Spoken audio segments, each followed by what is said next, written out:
अकबर का दरबार हमेशा की तरह उस दिन भी गुलजार था।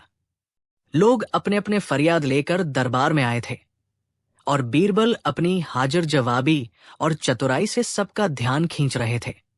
उस दिन अचानक दरबार में एक हलचल मच गई। एक लालची और प्रसिद्ध सेठ, जिसका नाम था दयानाथ, दौड़ते हुए आया। उसके चेहरे पर चिंता और डर दोनों झलक रहे थे।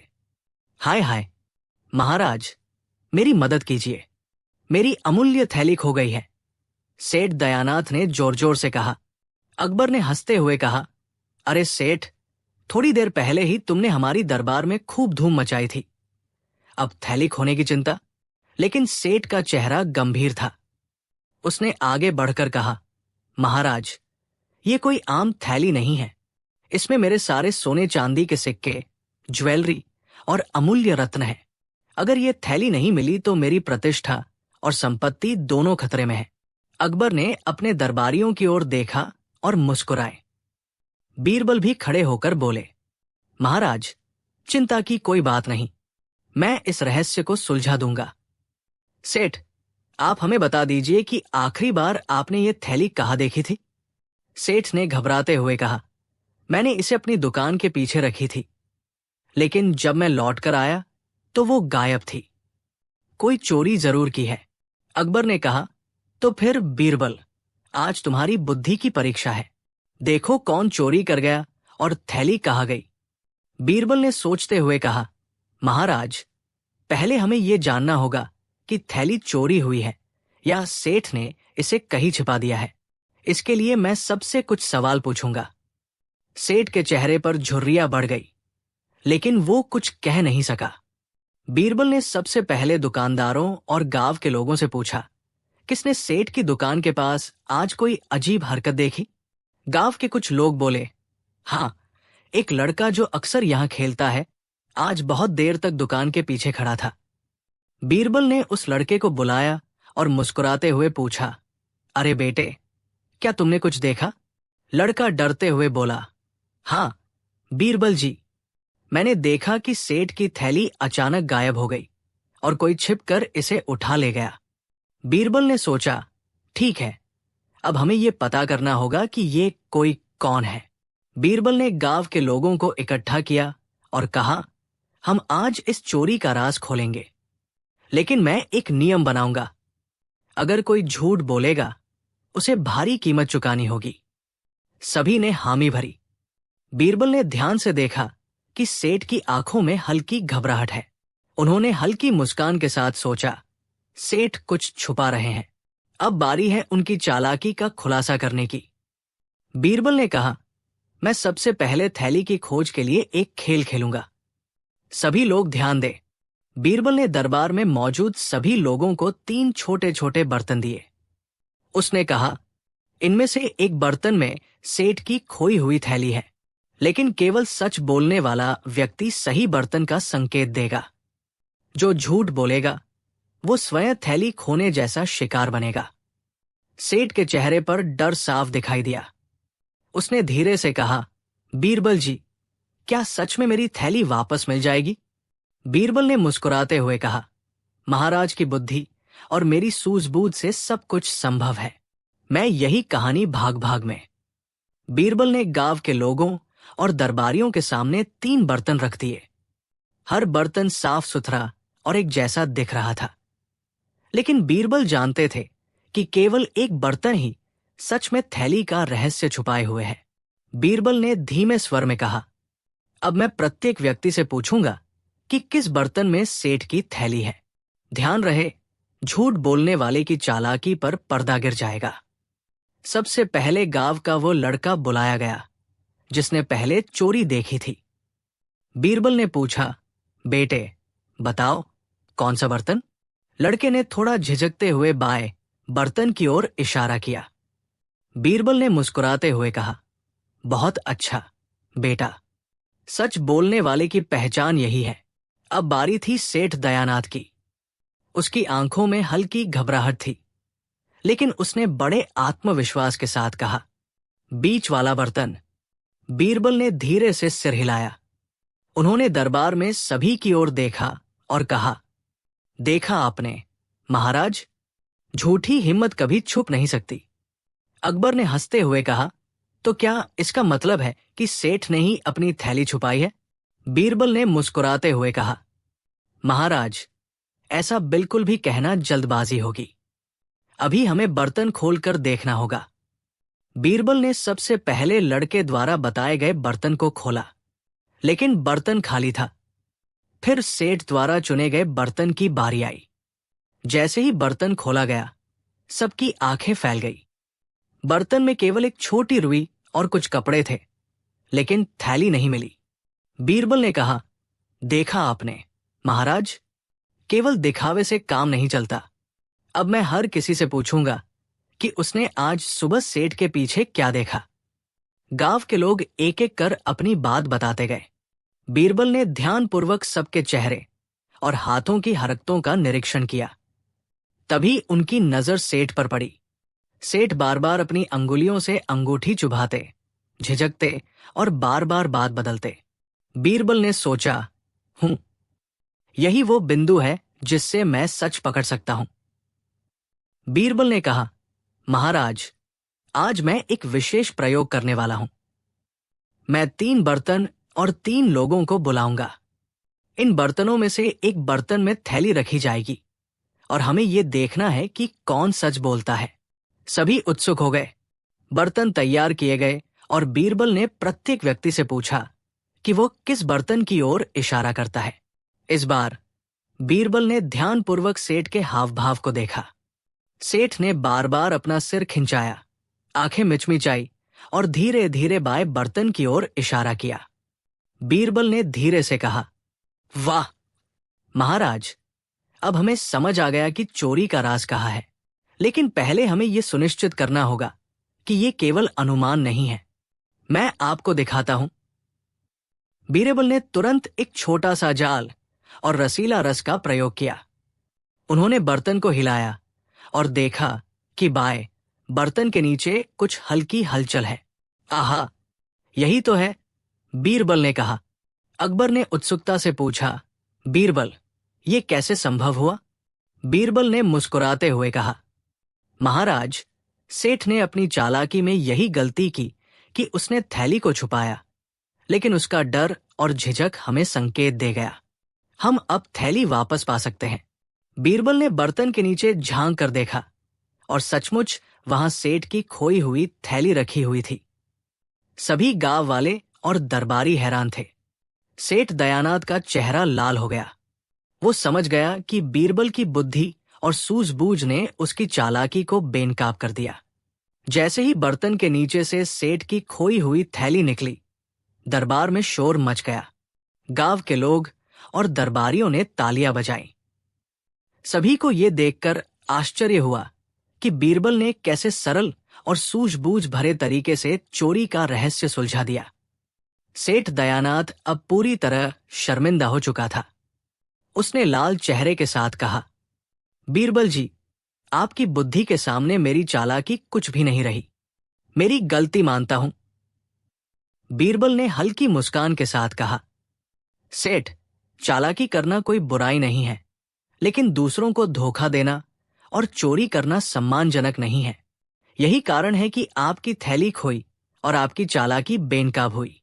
अकबर ने कहा, बीरबल, तुम्हारी सूझबूझ ने आज फिर साबित कर दिया कि कोई भी मुश्किल मेरे दरबार में हल नहीं रह जाती। सेठ दयानाथ, इस गलती से सीख लो और भविष्य में ईमानदारी से काम करो।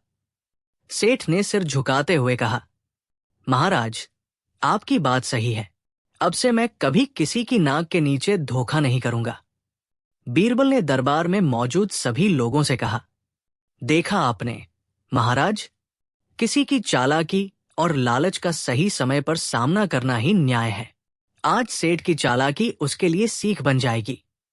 गांव के लोग खुशी से तालियां बजा रहे थे। बच्चे उत्साह में चिल्ला रहे थे, बीरबल, आप तो बड़े चतुर हैं। बीरबल ने बच्चों को मुस्कुराते हुए कहा, ध्यान रहे, बुद्धि का उपयोग हमेशा न्याय और सच्चाई के लिए होना चाहिए, न कि दूसरों को धोखा देने के लिए। सेठ दयानाथ ने अब अपनी थैली लेकर धन्यवाद किया और सभी से माफी मांगी। उसने गांव के लोगों के सामने कहा, मैंने अपनी गलती से बहुत कुछ सीखा। आज से मैं ईमानदारी और सत्य की राह पर चलूंगा। अकबर ने मुस्कुराते हुए कहा, देखा आपने, मेरे दरबार में हर समस्या का हल है और ये सब संभव हुआ हमारे बुद्धिमान बीरबल की वजह से। बीरबल ने अपने हाथ जोड़कर कहा, महाराज, आपकी न्यायप्रियता और लोगों की मदद करने का उत्साह ही मुझे प्रेरित करता है।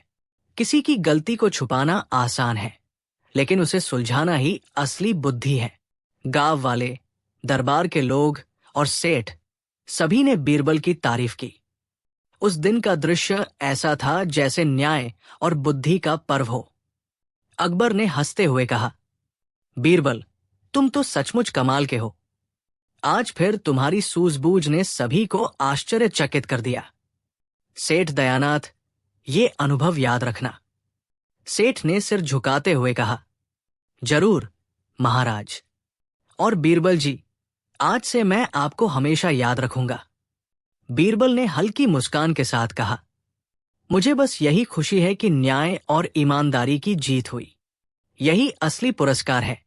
और इस प्रकार बीरबल की बुद्धि और सूझबूझ ने एक बार फिर लालची सेठ को सबक सिखाया और खोई हुई थैली सुरक्षित वापस हो गई।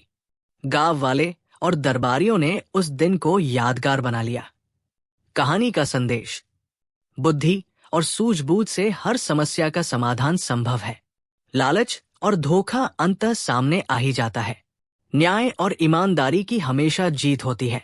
अगर आप चाहो तो मैं इसे अकबर का दरबार हमेशा की तरह उस दिन भी हंगामेदार था। सभी दरबारी, नौकर और गांव के लोग अपने अपने फरियाद लेकर आए हुए थे। बीच में हंसी ठिठोली और हलचल का माहौल था। तभी दरबार में सेठ गणपत नामक एक लालची और चालाक व्यापारी दाखिल हुआ। सेठ हमेशा अपनी अमीरी और चालाकी का ढोंग करता रहता था। उस दिन वो पूरे दरबार में कुछ खास दिखाना चाहता था। सेठ ने बड़े गर्व से कहा, महाराज, मैं आपके सामने एक अद्भुत वस्तु पेश करने आया हूं। ये वस्तु इतनी दुर्लभ और कीमती है कि दुनिया में कोई इसे नहीं खरीद सकता। दरबार में हल्की सरसराहट हुई। अकबर ने मुस्कुराते हुए पूछा, अरे सेठ, इतनी खास वस्तु, बताओ तो सही, क्या है वह? सेठ ने एक लिफाफा खोला और दरबार के लोगों को दिखाया, लेकिन लिफाफे में कोई वास्तविक कीमती चीज नहीं थी। केवल कुछ धूल और चमकदार पत्थर का टुकड़ा था। सेठ ने बड़े ही नाटकीय अंदाज में कहा, यह कोई साधारण वस्तु नहीं है महाराज। इसे दुनिया का सबसे कीमती और दुर्लभ सपनों का पत्थर कहा जाता है। जो इसे अपने पास रखेगा, उसका भाग्य हमेशा चमकेगा और उसकी संपत्ति बढ़ती रहेगी। दरबार में कुछ लोग उत्सुक हो गए, लेकिन बीरबल ने हमेशा की तरह अपने चतुर अंदाज में कहा, महाराज, ये तो बड़ी रोचक बात है, लेकिन क्या हम देख सकते हैं कि ये सच में इतनी दुर्लभ वस्तु है या सिर्फ दिखावा? सेठ ने तुरंत जवाब दिया, बीरबल, आप हमेशा संदेह करते हो, लेकिन विश्वास कीजिए, ये सच है। मैं इसे प्रमाणित कर सकता हूं। अकबर ने बीरबल की ओर देखा और मुस्कुराए। बीरबल ने धीरे से कहा, महाराज, मैं इस वस्तु का रहस्य जल्द ही समझ जाऊंगा, बस मुझे थोड़ी समय दीजिए। बीरबल की योजना। बीरबल ने दरबार में मौजूद लोगों से कहा, महाराज, मैं इस वस्तु की जांच एक विशेष प्रयोग के द्वारा करूंगा। हमें देखना होगा कि क्या यह सच में इतनी दुर्लभ है या केवल एक झूठा ढोंग है। बीरबल ने सबसे पहले सेठ गणपत से पूछा, सेठ जी, अगर ये वस्तु इतनी दुर्लभ और कीमती है, तो आप इसे क्यों इतनी आसानी से दरबार में लाए? क्या आप इसे अपने पास नहीं रखना चाहते? सेठ ने तुरंत जवाब दिया, बीरबल, मैं महाराज के सामने इसे पेश करना चाहता था, ताकि सभी लोग मेरी ईमानदारी और लालच के बीच अंतर जान सकें। बीरबल ने हल्की मुस्कान के साथ कहा, अच्छा, तो आप हमें दिखाना चाहते हैं कि यह वस्तु सच में आपके लिए मूल्यवान है। लेकिन महाराज, मुझे लगता है कि इस वस्तु का असली रहस्य अब उजागर करने का समय है। बीरबल ने एक साजिश योजना बनाई। उन्होंने दरबार में सभी लोगों को बुलाया और कहा, आज हम जानेंगे कि कौन सच बोलता है और कौन झूठ। ये वस्तु केवल सच्चाई की परीक्षा है। पहला परीक्षण। बीरबल ने दरबार में एक छोटा खेल रखा। उन्होंने 3 बर्तन और कुछ झूठी और सही वस्तुएं तैयार की। सभी दरबारियों से पूछा गया कि कौन सी वस्तु सच में कीमती है। सेठ गणपत ने बड़ी धाकड़ चालाकी दिखाई। उसने झूठ बोलकर एक साधारण पत्थर को कीमती बताने की कोशिश की, लेकिन बीरबल ने उसके हावभाव और आंखों की मिचमिचाहट से तुरंत पहचान लिया।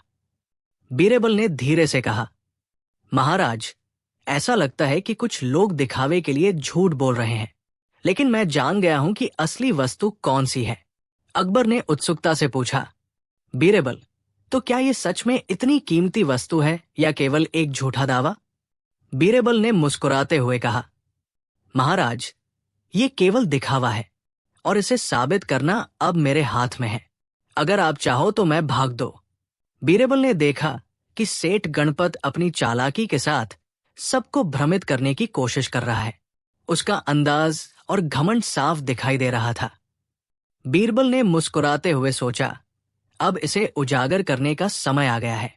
बीरबल ने दरबारियों और गांव के लोगों को बुलाया और कहा, आज हम इस वस्तु की सच्चाई जानेंगे, लेकिन इसके लिए हमें एक छोटा सा प्रयोग करना होगा। बीरबल ने 3 बर्तन तैयार किए। उनमें से एक बर्तन में सच्ची वस्तु, एक में झूठी वस्तु और तीसरे में केवल कुछ दिखावे का सामान रखा गया। बीरबल ने कहा, सेठ गणपत, आप ये तय करें कि कौन सा बर्तन सच में कीमती पत्थर रखता है।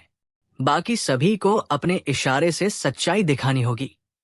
सेठ ने बड़ी चालाकी से बीच वाले बर्तन की ओर इशारा किया। उसने विश्वास जताने की कोशिश की कि यही असली पत्थर है। बीरबल ने ध्यानपूर्वक देखा।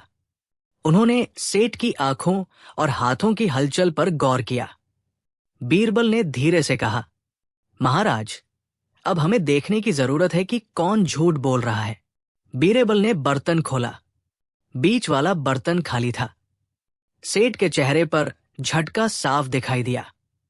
बीरबल ने मुस्कुराते हुए कहा, देखा आपने महाराज, ये साबित हो गया कि सेठ का दावा झूठा था। उसने दिखावा किया कि वस्तु कीमती है, लेकिन असल में इसमें कुछ भी नहीं था। अकबर ने जोर से हंसते हुए कहा, सेठ गणपत, अब तुम्हें समझ आ गया कि दिखावे और झूठ से काम नहीं चलता। सत्य और न्याय हमेशा सामने आते हैं। सेठ लाल हो गया और धीरे धीरे सिर झुका लिया। वो समझ गया कि उसकी चालाकी और झूठ अब काम नहीं आएगा। बीरबल ने दरबार में सभी को समझाया, महाराज, कभी कभी लोग लालच और दिखावे के लिए झूठ बोलते हैं, लेकिन सच्चाई हमेशा उजागर हो जाती है। यही कारण है कि हमें हमेशा ईमानदारी और न्याय के मार्ग पर चलना चाहिए। बीरबल की सूझबूझ। बीरबल ने अब एक मजेदार तरकीब अपनाई। उन्होंने सेठ गणपत से कहा, सेठ जी, अगर आप सच में ईमानदार हैं तो बताइए कि इस वस्तु को सबसे पहले कहाँ देखा गया। सेठ ने जल्दी में जवाब दिया, मैंने इसे अपने घर के तिजोरी में देखा। बीरबल ने हंसते हुए कहा, वाह, लेकिन आज आपने इसे दरबार में दिखाने के लिए बाहर लाया। इसका मतलब है कि यह वस्तु आपकी लालच और दिखावे का हिस्सा थी, न कि सच में कीमती। दरबार में सभी हंस पड़े। गांव के लोग और दरबारी इस मजेदार मोड़ को देखकर खुश हुए। बीरबल ने धीरे से सेठ को समझाया, सेठ जी, ये आपके लिए सबक है। दिखावा और झूठ से कभी सम्मान नहीं मिलता। असली मूल्य ईमानदारी और सच्चाई में है। बीरबल ने दरबार में सभी की ओर मुस्कुराते हुए देखा। सेठ गणपत अब पूरी तरह शर्मिंदा था। उसकी चालाकी और दिखावे का खेल अब सबके सामने उजागर हो चुका था। बीरबल ने धीरे से कहा, महाराज, अब समय है कि हम इस झूठ का अंतिम पर्दाफाश करें। ये देखिए, जो वस्तु सेठ गणपत ने पेश की थी, वो केवल दिखावा और धूल धक्कल से बनी थी। कोई असली कीमती पत्थर नहीं था। अकबर ने हंसते हुए कहा, वाह बीरबल, तुमने एक बार फिर साबित कर दिया कि तुम्हारी बुद्धि और सूझबूझ अद्भुत है। अब सेठ, ये समझ लो कि झूठ और दिखावे का कोई स्थायी फायदा नहीं होता। गांव के लोग और दरबारियों ने तालियां बजाईं। बच्चों ने खुशी से चिल्लाया, बीरबल, आप तो सच में कमाल के हैं। बीरबल ने मुस्कुराते हुए कहा, ध्यान रखें बच्चों, बुद्धि और हाजिर जवाबी का इस्तेमाल हमेशा न्याय और सच्चाई के लिए होना चाहिए। झूठ से केवल अपमान और शर्मिंदगी आती है। सेठ गणपत ने अब सिर झुकाया और दरबारियों के सामने माफी मांगी। उसने कहा, महाराज, बीरबल जी, आज मैंने अपनी चालाकी और लालच का सबक सीखा। अब से मैं ईमानदारी से काम करूंगा और झूठ नहीं बोलूंगा। बीरबल ने हल्की मुस्कान के साथ कहा, मुझे खुशी है कि आपने सबक सीखा। दिखावा और झूठ से सम्मान नहीं मिलता। असली सम्मान सच्चाई और ईमानदारी से आता है। अकबर ने जोर देकर कहा, देखा आपने सभी, बीरबल की सूझबूझ और न्यायप्रियता ने एक बार फिर साबित कर दिया कि मेरे दरबार में हर मुश्किल का हल है। आज सेठ गणपत, तुम्हें यह अनुभव हमेशा याद रहेगा। सेठ ने सिर झुकाते हुए कहा, जरूर महाराज। और बीरबल जी, आपकी बुद्धि का मैं हमेशा आदर करूंगा। आज से मैं अपने काम में ईमानदारी और सच्चाई रखूंगा। बीरबल ने सबकी ओर देखा और मुस्कुराते हुए कहा, महाराज, ये सीख सभी के लिए है कि लालच और झूठ केवल क्षणिक लाभ दे सकते हैं, लेकिन अंततः न्याय और सच्चाई की जीत होती है। गांव के लोग, दरबार के लोग और बच्चों ने उस दिन को यादगार बना लिया। सभी ने बीरबल की तारीफ की और कहा कि आज उन्होंने न्याय और हाजिर जवाबी का असली जादू देखा। कहानी का संदेश, झूठ और दिखावा अंततः उजागर हो ही जाते हैं। बुद्धि और सूझबूझ का सही इस्तेमाल किसी भी समस्या का समाधान कर सकता है। ईमानदारी और न्याय ही असली सम्मान और सफलता की कुंजी है। अगर आप चाहो तो मैं इसे और 5000 शब्दों के विस्तारित संस्करण में लिख सकता हूं, जिसमें सेठ की पूरी चालाकी और उसके झूठ की कई किस्से, बीरबल के मजेदार संवाद और हाजिर जवाबी, गांव और दरबार में हास्यपूर्ण। अकबर का दरबार उस दिन भी बहुत हलचल भरा था। सभी दरबारी अपने अपने फरियाद और शिकायतें लेकर आए हुए थे। गांव के लोग भी अपने मसलों का समाधान पाने दरबार में उपस्थित थे। तभी दरबार में दौड़ते हुए आया सेठ रणधीर, जो गांव का सबसे लालची और चालाक व्यापारी माना जाता था। उसका चेहरा चिंता और घबराहट से भरा था। महाराज, महाराज, सेठ रणधीर ने जोर जोर से कहा, मुझे मदद की आवश्यकता है। मेरा खजाना खो गया है।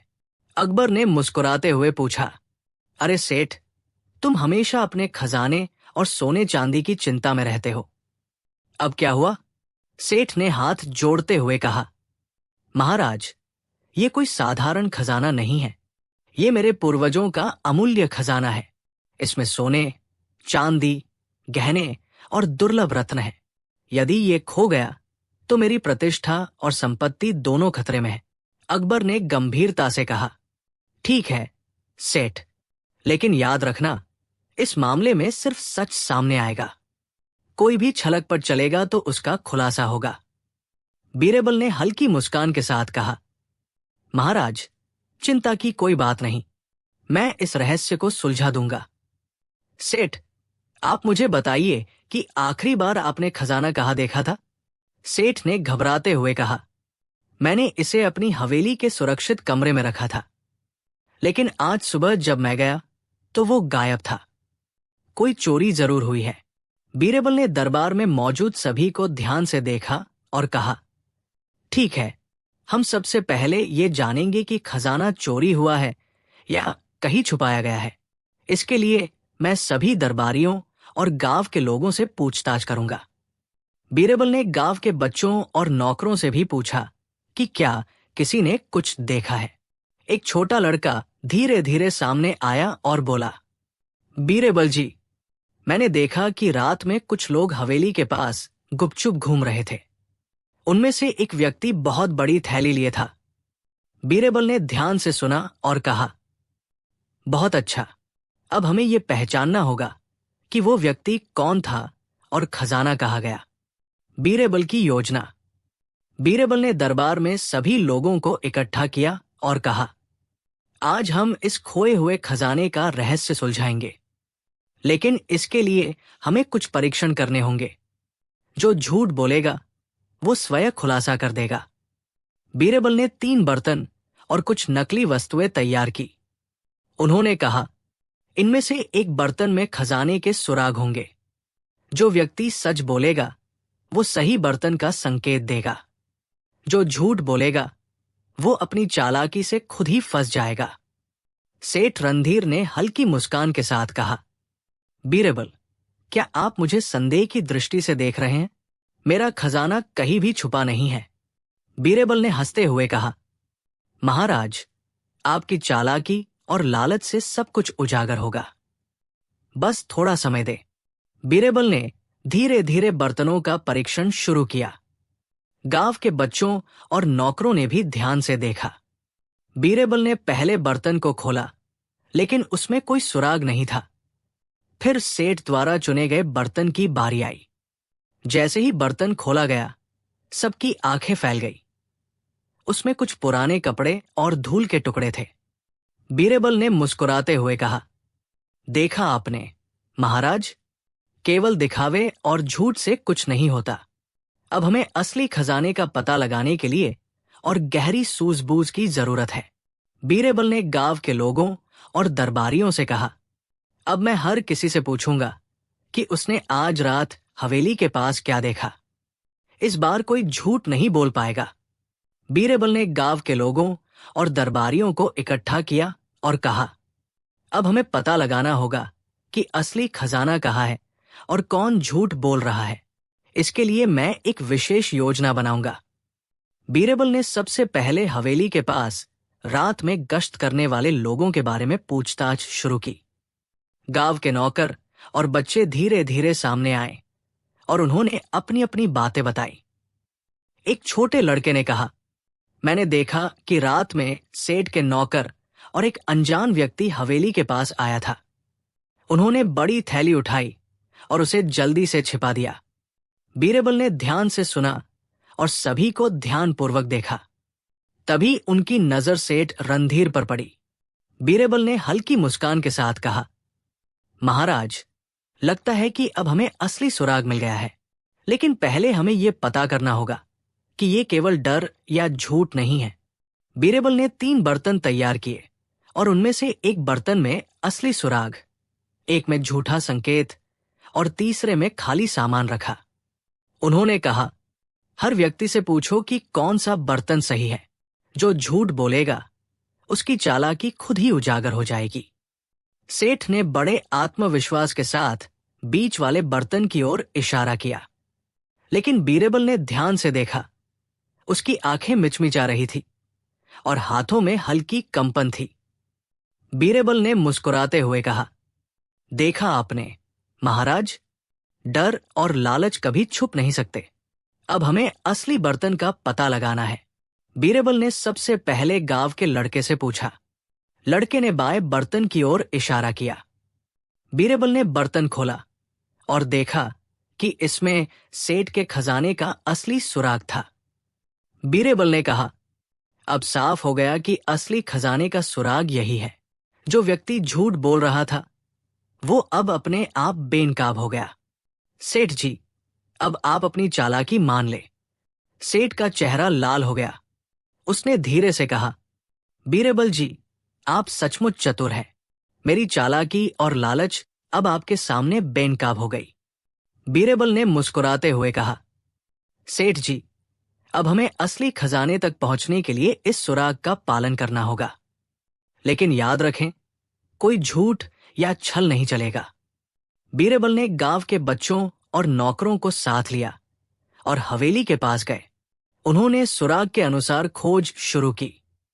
धीरे धीरे सभी ने मिलकर एक पुरानी मिट्टी की दीवार के पीछे एक गुप्त द्वार खोज लिया।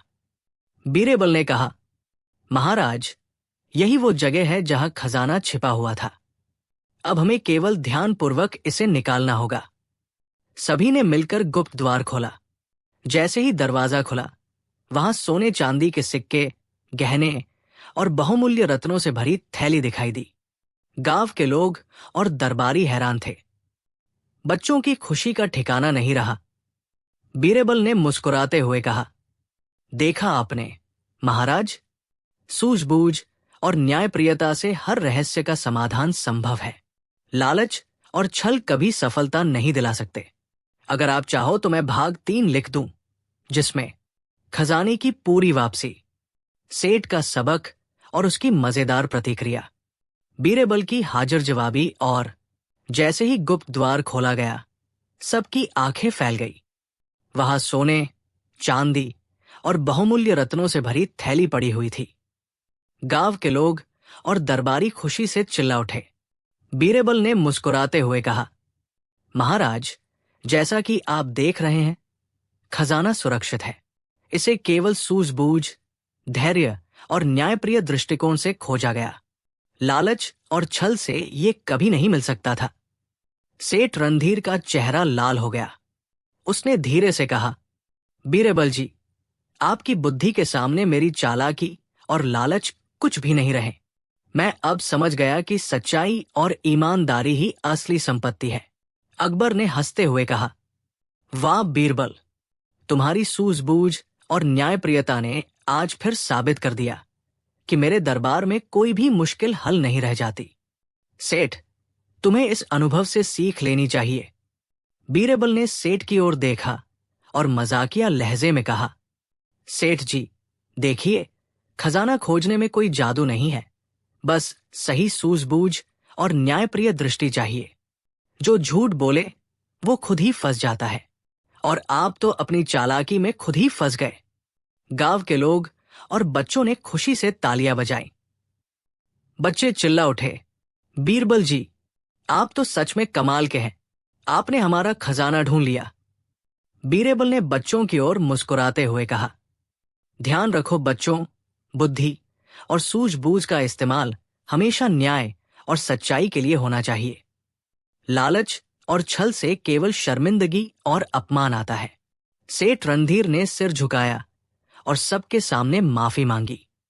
उसने कहा, महाराज, बीरबल जी, आज मैंने अपनी लालच और छल का सबक सीखा।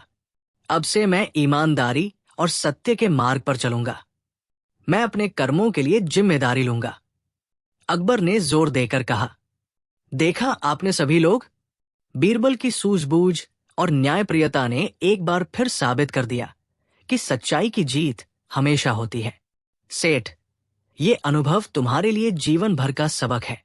बीरबल ने मुस्कुराते हुए कहा, महाराज, यही सबसे बड़ा पुरस्कार है, जब न्याय और सत्य की जीत होती है, और यही सच्ची खुशी है।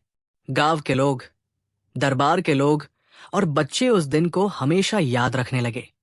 खजाने की वापसी, सेठ का सबक और बीरबल की हाजिर जवाबी ने सभी को ये सिखाया कि लालच और छल अंततः बेनकाब होते हैं। बुद्धि और सूझबूझ का सही इस्तेमाल हर मुश्किल का समाधान ला सकता है। न्याय और ईमानदारी ही असली सम्मान और सफलता की कुंजी है। अकबर ने मुस्कुराते हुए बीरबल की ओर देखा और कहा, बीरबल, तुम्हारी सूझबूझ और हाजिर जवाबी ने आज फिर दरबार को सम्मान दिलाया। वास्तव में तुम मेरे दरबार के अनमोल रत्न हो। बीरबल ने हल्की मुस्कान के साथ सिर हिलाया और कहा, महाराज, मैं केवल यही चाहता हूं कि न्याय और सच्चाई की जीत हो। असली खजाना तो यही है। इस प्रकार बीरबल की सूझबूझ और हाजिर जवाबी ने न केवल खोए हुए खजाने को सुरक्षित वापस लाया, बल्कि लालची सेठ को उसका उचित सबक भी सिखाया। गांव और दरबार वाले उस दिन की घटनाओं को हमेशा याद रखते हुए कहानियों में सुनाते रहे। बीरबल और गांव का झूठा पटवारी, न्याय का वो सूरज जो देहात की मिट्टी से उगा। प्रथम दृश्य, हरियाली के बीच छिपा छल। यमुना किनारे का एक छोटा सा गांव था, धनपुरा। मिट्टी इतनी उपजाऊ कि बीज भी मुस्कुराकर अंकुर बन जाता था। वहां के लोग सीधी सादी जिंदगी जीते थे। दिन भर खेतों में काम करते, शाम को चौपाल में बैठकर लोकगीत गाते। गांव का सबसे मेहनती किसान था हरनाम सिंह। उसका एक ही बेटा था गोपाल, जो अभी जवान हुआ था। गोपाल के चेहरे पर सादगी थी, पर दिल में अपने पिता जैसी ईमानदारी। गांव में एक और शख्स था, पटवारी शंभुनाथ। चेहरा मोटा, मूंछें तनी हुई और चालाकी उसकी आंखों में छलकती थी। उसके पास जमीन का रजिस्टर था, जिसमें वो नाम ऐसे बदलता जैसे कोई खिलाड़ी गोटियां बदलता है। हरनाम सिंह हमेशा अपने खेत की हद पर सावधानी रखता, पर उसे मालूम नहीं था कि लालच की जड़ें उसकी मिट्टी में चुपचाप फैल चुकी थी। एक दिन हरनाम खेत से लौटते वक्त बोला, गोपाल बेटा, ये जमीन हमारी इज्जत है, इसे कभी किसी के सामने झुकाना मत। गोपाल ने सिर हिलाया, पिताजी, ये मिट्टी मेरे खून की तरह पवित्र है। लेकिन उसी रात किस्मत ने करवट बदली। हरनाम बीमार पड़ा और कुछ ही दिनों में चल बसा। द्वितीय दृश्य, झूठ का जाल। पिता के जाने के बाद गोपाल ने खेत की देखभाल शुरू की, मगर जल्द ही गांव में कानाफूसी फैल गई। पटवारी कह रहा है कि खेत अब उसके नाम है। गोपाल भागा भागा पटवारी के घर पहुंचा। पटवारी जी, आप क्या कह रहे हैं? ये खेत तो मेरे पिता का था। पटवारी ने मुस्कुराते हुए कहा, अरे गोपाल, तुम्हारे पिता ने मेरे से 20 सोने के सिक्के उधार लिए थे। कर्ज नहीं चुकाया तो खेत गिरवी था। अब मेरे नाम है। गोपाल की आंखों में आंसू आ गए। मेरे पिता ने कभी झूठ नहीं बोला, वो तो आपकी इज्जत करते थे। पटवारी हंसा, बेटा, इससे पेट नहीं भरता। अब कागज बोलते हैं, भावनाएं नहीं। गांव के लोग चुप थे, कुछ पटवारी के डर से, कुछ अपनी असहायता से। गोपाल के पास कोई कागज नहीं था, पर उसके दिल में सच्चाई की ताकत थी। रात को उसने अपनी मां से कहा, मां, मैं दिल्ली जाऊंगा। बादशाह अकबर के दरबार में बीरबल है, वहां सच को भी आवाज मिलती है। मां की आंखें भर आई, जा बेटा, तेरे बाप का आशीर्वाद तेरे साथ है। तृतीय दृश्य, दरबार में किसान का बेटा। 3 दिनों की पैदल यात्रा, तपती धूप और भूख की पीड़ा के बाद गोपाल लाल किले के द्वार पर पहुंचा। पहरेदारों ने उसे रोक लिया। कहाँ चला किसान लड़का? ये बादशाह का दरबार है। गोपाल ने कहा, मैं बीरबल जी से मिलना चाहता हूं, मुझे न्याय चाहिए। पहरेदार हंसे, हर कोई यही कहता है। लेकिन तभी भीतर से बीरबल आ रहे थे। उनकी पैनी नजर उस लड़के के चेहरे पर पड़ी। उसकी आंखों में आंसू थे, मगर उनमें एक अजीब दृढ़ता चमक रही थी। बीरबल ने पूछा, क्या बात है बेटे? गोपाल ने झुककर कहा, हुजूर, मेरे पिता की जमीन पटवारी ने छल से अपने नाम कर ली है। गांव में कोई मेरी बात नहीं सुनता, मुझे न्याय चाहिए। बीरबल ने कहा, तुम्हारा नाम? गोपाल। बीरबल बोले, जहां पनाह, इस लड़के की आवाज सच्ची लगती है, पटवारी को बुलाया जाए। अकबर ने आदेश दिया, संदेश भेजो। पटवारी शंभुनाथ तुरंत दरबार पहुंचे। चतुर्थ दृश्य, दरबार में झूठ की चाल। 3 दिन बाद शंभुनाथ दिल्ली पहुंचा। चमकदार कपड़े, सिर पर पगड़ी और हाथ में चमकता हुआ रजिस्टर। अकबर ने पूछा, कहो पटवारी, क्या मामला है? शंभुनाथ बोला, जहां पनाह, ये लड़का झूठ बोलता है। जमीन मेरे नाम है, दस्तावेज मेरे पास है, ये बस भावनाएं दिखाकर आपको भ्रमित करना चाहता है। बीरबल ने मुस्कुराकर कहा, पटवारी जी, दस्तावेज तो आप दिखा सकते हैं, मगर सच का दस्तावेज कहाँ है? शंभुनाथ ने रजिस्टर बढ़ाया। उस पर कुछ पुरानी मुहरें और धुंधले निशान थे। बीरबल ने कहा, ये मुहरें नई लगती है। शंभुनाथ बोला, बारिश में पुरानी मिट गई तो नई लगवाई। बीरबल शांत हो गए। उन्होंने गोपाल की ओर देखा, बेटे, तुम्हारे पास कोई गवाह है? गोपाल बोला, हुजूर, गवाह तो मिट्टी ही है। मेरे पिता के पसीने ने उसे सींचा है, वो ही बता सकती है कि मालिक कौन है। अकबर बोले, तो बीरबल, अब क्या करोगे? बीरबल मुस्कुराए, जहां पनाह, न्याय खेत में छिपा है, दरबार में नहीं। हमें वहां जाना होगा। पंचम दृश्य, खेत में सच की खोज। अगले दिन अकबर, बीरबल, पटवारी और गोपाल गांव पहुंचे। गांव वालों की भीड़ लग गई। सब फुसफुसा रहे थे, अब तो पटवारी की पोल खुलेगी। बीरबल ने खेत की ओर देखा। मिट्टी सूखी थी, पर उसकी खुशबू में मेहनत की गंध थी। उन्होंने कहा, पटवारी जी, आप कहते हैं ये खेत आपका है, तो बताइए, इस खेत में आखिरी बार कौन सी फसल बोई थी? शंभुनाथ बोला, गेहूं। बीरबल बोले, कब बोई थी? शायद 5 महीने पहले। गोपाल बोला, नहीं हुजूर, मेरे पिता ने सरसों बोई थी और फसल के बाद इस किनारे पर चना बोया गया था। बीरबल ने मिट्टी खोद कर देखा, वहां सूखे चने के दाने मिले। लोग चिल्ला उठे, सच तो गोपाल कह रहा है। बीरबल बोले, पटवारी जी, आप तो खुद नहीं जानते कि आपके खेत में क्या उगता है। पटवारी चुप हो गया, लेकिन बीरबल यहां रुकने वाले नहीं थे। उन्होंने कहा, अब दूसरी परीक्षा होगी। षष्ठ दृश्य, बीरबल की बुद्धि की परीक्षा। बीरबल ने कहा, रामू, पटवारी जी दोनों खेत के कुएं से एक एक लोटा पानी लाए। जिसको रास्ता पता होगा वो जल्दी लौटेगा। दोनों निकल पड़े। कुछ देर में गोपाल लोटा भरकर लौटा, कपड़े भीगे हुए, लेकिन चेहरा शांत। पटवारी बहुत देर बाद लौटा था, का हुआ, और लोटा आधा भरा हुआ। बीरबल बोले, जहांपनाह, न्याय का चेहरा साफ है। अकबर ने पूछा, कैसे? बीरबल बोले, सच्चा मालिक वही है जो अपने खेत की हर सांस को जानता है। गोपाल ने पानी उसी तरह भरा जैसे कोई रोज भरता है। पटवारी ने ढूंढा, भटका और थक गया। जिस आदमी को अपनी मिट्टी का रास्ता नहीं पता, वो उसका मालिक कैसे हो सकता है?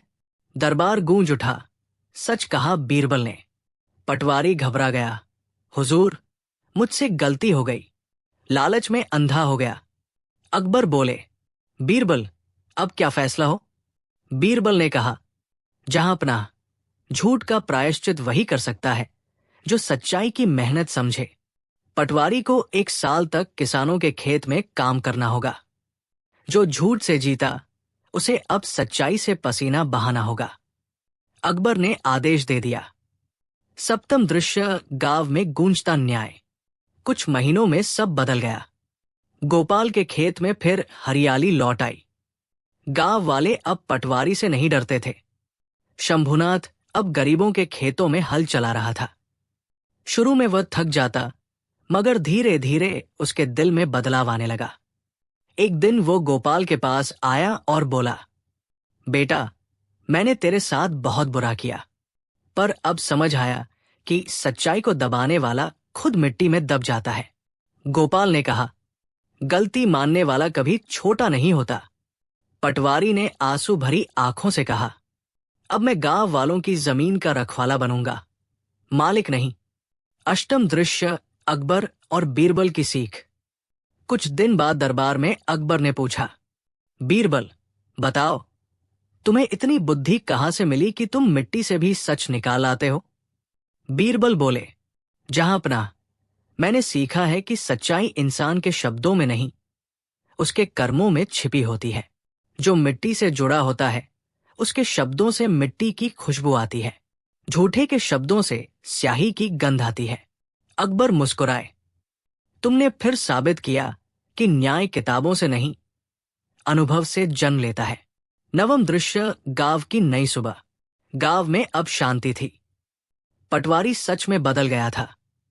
उसने अपने हाथों से गांव के तालाब की मरम्मत कराई, गरीब किसानों के कागज सही करवाए। गोपाल ने अपने पिता के नाम पर खेत के पास एक छोटी चौपाल बनवाई, जहां हर सप्ताह गांव के विवाद सुलझाए जाते थे। गांव की दीवारों पर लिखा गया, सच बो, सच्चाई काटो, न्याय पाओ। हर आने जाने वाले को ये पंक्ति याद दिलाती थी कि जो बीरबल की सीख समझ ले, उसके जीवन में कभी अंधेरा नहीं रहता।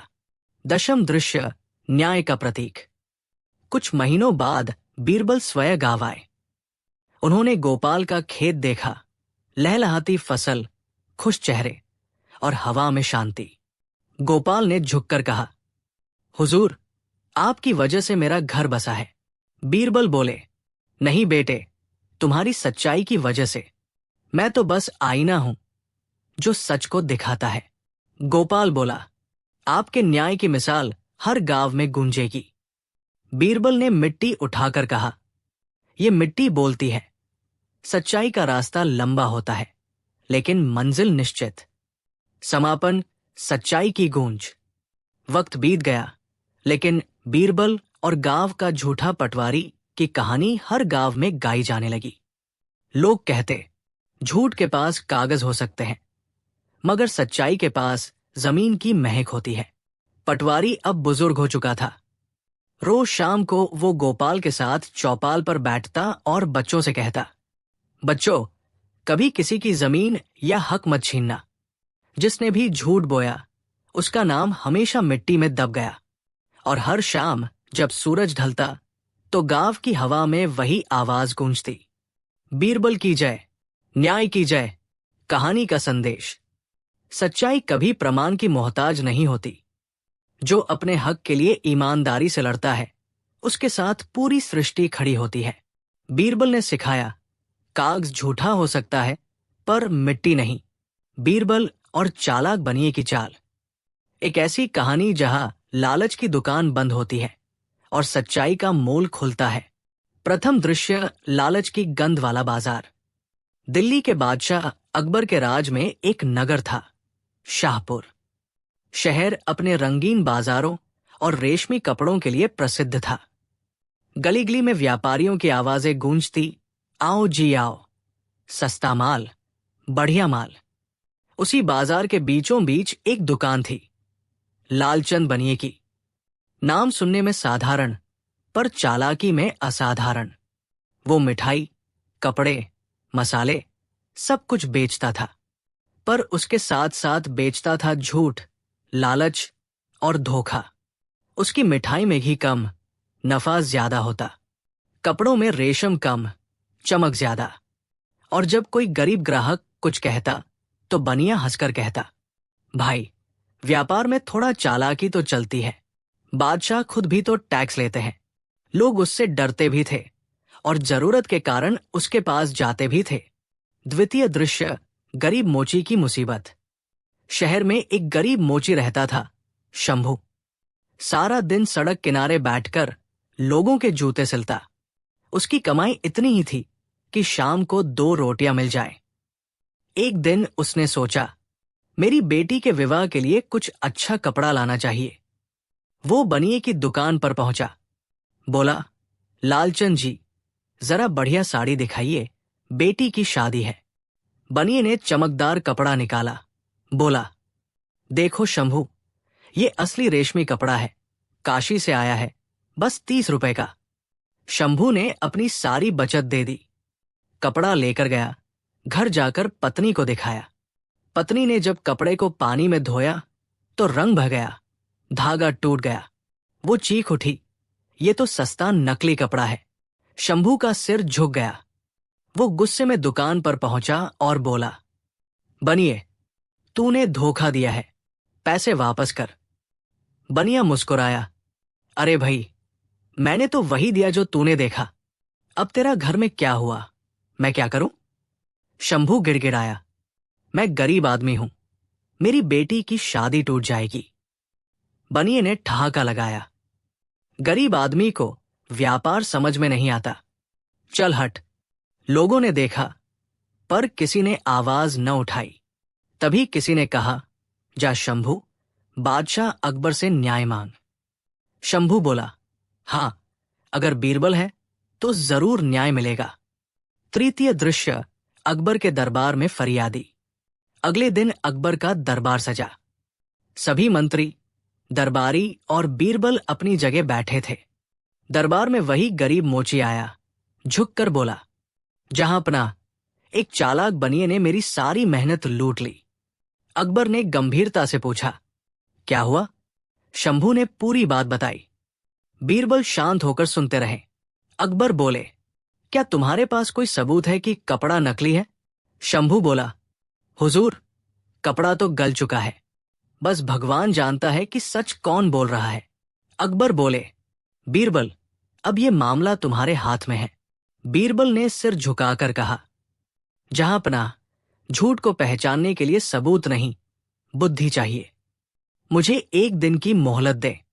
चतुर्थ दृश्य, बनिए की चालाकी का जाल। बीरबल अगले दिन बनिए की दुकान पर पहुंचे, साधारण वेश में, एक ग्राहक बनकर।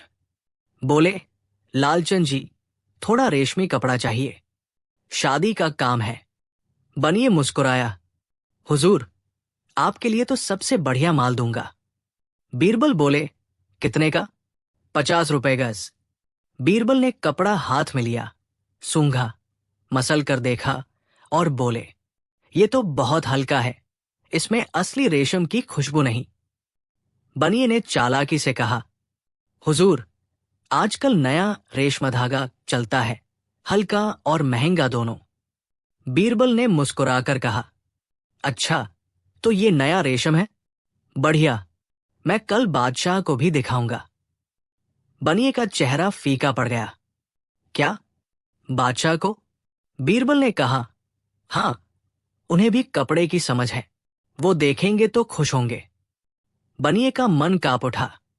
वो जानता था कि अगर बादशाह ने पकड़ लिया तो उसका सारा माल जब्त हो जाएगा। लेकिन अभी उसने कहा, हुजूर, जो आपको ठीक लगे वही कीजिए। पंचम दृश्य, दरबार में रेशमी सच।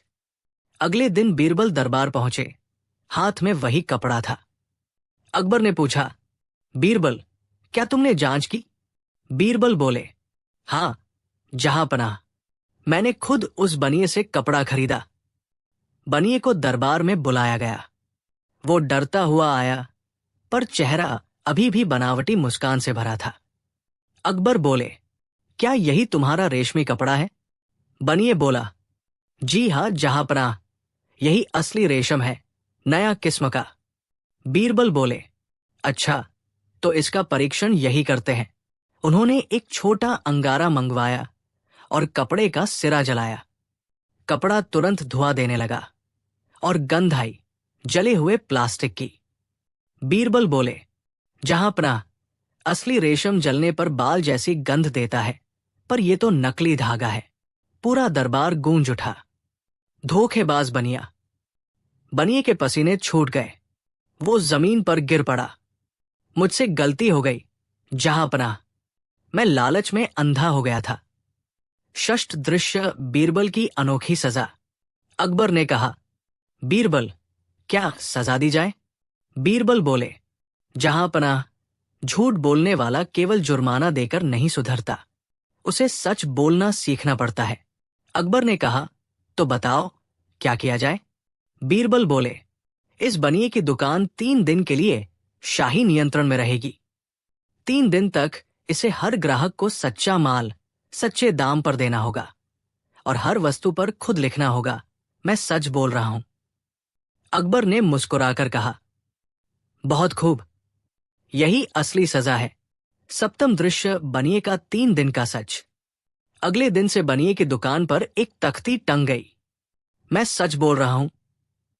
लोगों ने उत्सुकता से दुकान पर आना शुरू किया। पहले दिन उसने सबको असली माल दिया, लेकिन कमाई कम हुई। शाम को उसने सोचा, सच बोलकर तो भूखा मरूंगा। दूसरे दिन उसने फिर थोड़ा झूठ बोलने की कोशिश की। ये घी असली है, उसने कहा, पर तभी दरबार का एक सिपाही आ पहुंचा। बीरबल का आदेश है, हर वस्तु की जांच होगी। बनिया डर गया। तीसरे दिन उसने पूरे मन से सच्चा माल बेचा। उस शाम जब वो दुकान बंद कर रहा था, तो उसके चेहरे पर अजीब सी शांति थी। उसकी पत्नी ने पूछा, आज कमाई कैसी रही? बनिए ने मुस्कुराकर कहा, कमाई कम हुई, पर नींद चैन से आएगी। अष्टम दृश्य, दरबार में सच्चे बनिए की वापसी। 3 दिन बाद वो खुद दरबार पहुंचा। झुककर बोला, जहांपनाह, मैंने सीखा है कि झूठ से दुकान चल सकती है, पर इज्जत नहीं। सच से कमाई भले कम हो, मगर नींद गहरी मिलती है। अकबर ने कहा, बीरबल, लगता है तुम्हारी सजा ने चमत्कार कर दिया। बीरबल मुस्कुराए, जहांपनाह, हर मन में 2 दुकानें होती हैं, एक लालच की, एक सच्चाई की। जो सच्चाई की दुकान खोल ले वही असली व्यापारी है। अकबर ने आदेश दिया, लालचंद अब सच्चा चंद कहलाएगा। उसकी दुकान शाही सुरक्षा में रहेगी ताकि बाकी व्यापारी भी उससे सीख लें। दरबार ताली से गूंज उठा। नवम दृश्य, सच का फैलता उजाला। धीरे धीरे पूरे शाहपुर में खबर फैल गई कि बनी ने झूठ छोड़ दिया है। लोग अब भरोसे से उसके पास आने लगे। उसकी दुकान का नाम लोगों ने अपने मन से रख दिया, सच का सौदा। शंभू मोची भी अपनी बेटी के विवाह पर वहीं से कपड़ा लाया। इस बार कपड़ा असली था। जब साड़ी उसकी बेटी ने पहनी तो उसकी आंखों में आंसू थे, खुशी के। वो बोला, मां देखो, आज भी बीरबल का न्याय हमारे जीवन को सजाता है। दशम दृश्य, बीरबल की सीख। एक दिन अकबर ने बीरबल से पूछा, बीरबल, तुमने झूठ को कैसे सच्चाई में बदल दिया? बीरबल ने मुस्कुराकर कहा, जहां पनाह, जब तक झूठ को शर्म नहीं आती वो मरता नहीं। मैंने उसे लोगों के सामने आईना दिखा दिया। अकबर ने सिर हिलाया। सच कहा बीरबल, यही तो असली न्याय है, जो सजा नहीं देता बदल देता है। समापन, सच की दुकान। शाहपुर का बाजार अब पहले से ज्यादा रौनकदार था। लोग कहते थे, जहां सच्चाई बिके वहां झूठ टिक नहीं सकता। और हर शाम लालचंद अपने मंदिर में दिया जलाता था और मन ही मन कहता, हे बीरबल, तूने मेरी आंखें खोल दी। पहले मैं सोचता था व्यापार पैसे से चलता है, अब समझ आया कि व्यापार विश्वास से चलता है। बीरबल ने दरबार में कहा, जहां पनाह, न्याय का असली रूप तब होता है जब झूठे को दंड नहीं दर्पण मिले। अकबर ने हंसते हुए कहा, बीरबल, तुम्हारे बिना ये साम्राज्य अधूरा है। तुम बुद्धि नहीं, आत्मा से न्याय करते हो।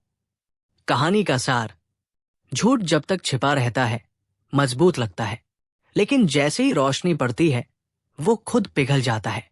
बीरबल ने सिखाया, सच्चाई की कीमत सोने से नहीं, आत्मा की शांति से चुकाई जाती है।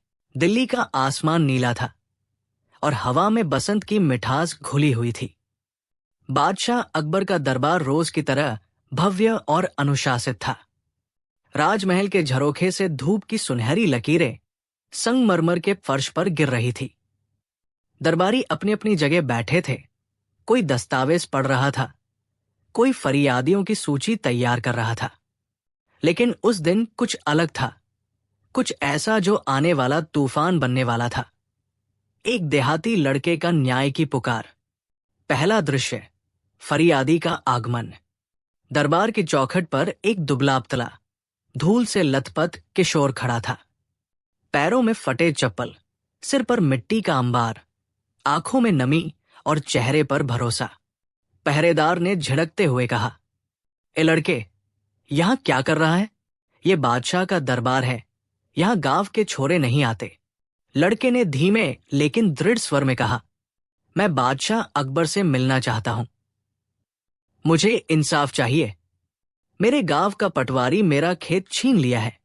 पहरेदार हंस पड़ा, अरे ओ भोले, बादशाह तेरा खेत जोतेगा क्या? जा, कहीं और जा। लेकिन तभी अंदर से बीरबल की नजर दरवाजे पर पड़ी।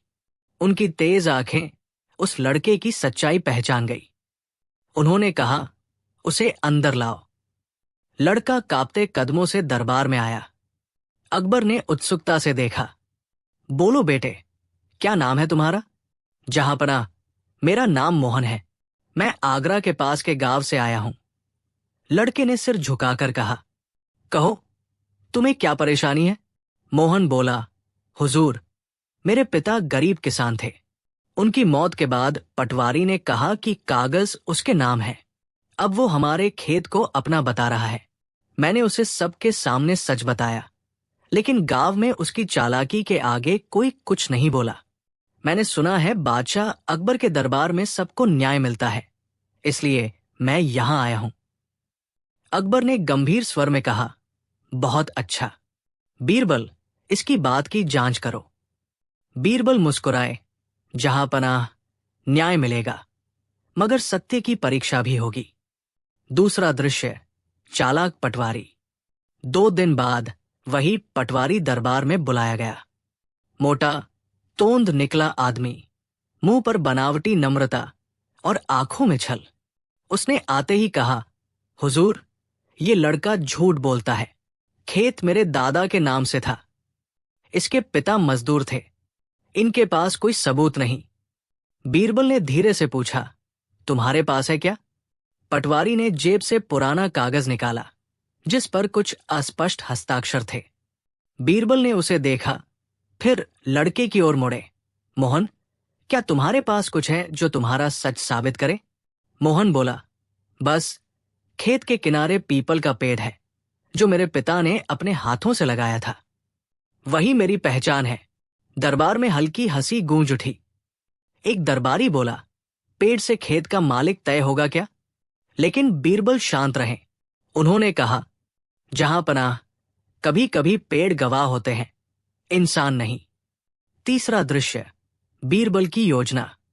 अगले दिन बीरबल ने दोनों पक्षों को खेत पर बुलाया। सूरज ऊंचा था और हल्की हवा खेत की मिट्टी से खेल रही थी। मोहन अपने पिता की याद में उस मिट्टी को छूकर रो पड़ा। पटवारी ठहाका लगाकर बोला, बीरबल जी, देखिए, ये भावनाओं का सौदा करने आया है, सब झूठ है।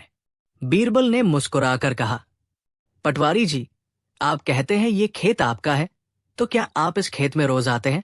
हाँ, क्यों नहीं, मैं यही तकदीर बोता हूं। उसने डींग मारी। तो फिर इस खेत की मिट्टी की खुशबू आपको पहचानी चाहिए। पटवारी हक्का बक्का रह गया। बीरबल ने अपने सिपाही से कहा, दोनों के पांव में मिट्टी लगाओ। फिर बोले, अब दरबार में चलकर फैसला होगा। चौथा दृश्य, दरबार में न्याय की परीक्षा। दरबार में दोनों खड़े थे। बीरबल ने कहा, जहांपनाह, मैंने दोनों के पैरों की मिट्टी सूंघी है। अकबर ने हैरानी से पूछा, मिट्टी? उससे क्या पता चला? बीरबल मुस्कुराए। मोहन के पैरों की मिट्टी में खेत की सच्ची सुगंध है, पसीने और धूप की। लेकिन पटवारी के पैरों से शहर की गंध आती है, तेल और आराम की। जो खेत में काम करता है, उसकी मिट्टी बोलती है। दरबार में सन्नाटा छा गया। पटवारी घबराया, ये कोई सबूत नहीं है, हुजूर, ये तो गंध की बात है। बीरबल ने आगे कहा, ठीक है, तो एक आखिरी परीक्षा हो जाए। मोहन, उस पीपल के पेड़ के नीचे क्या है? मोहन ने कहा,